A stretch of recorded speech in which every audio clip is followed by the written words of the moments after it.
Okay, now let's say we want to add two sidebars, or let's say we have two blogs and we want to add a separate sidebar for each blog.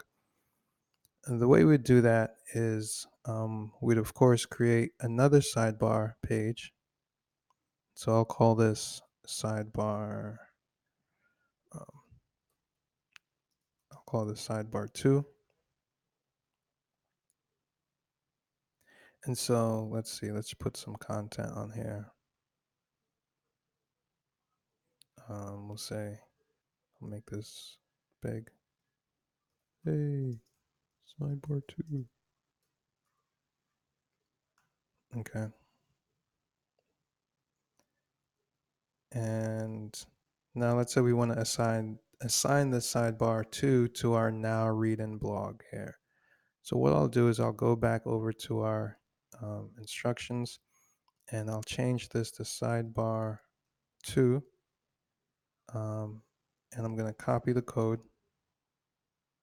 and I'm going to go to the blog settings. I'm going to go to advanced and wow, there's some new things here.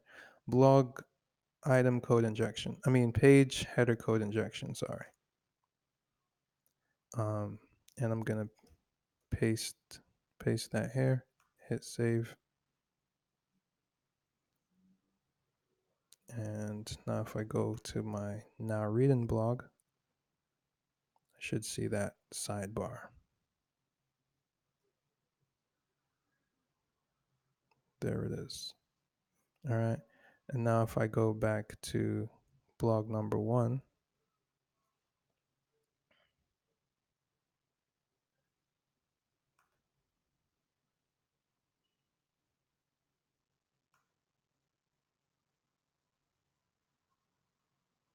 here's the original sidebar. All right, so now I have two blogs, two different sidebars or different sidebar for each blog, and this is how you'd set that up.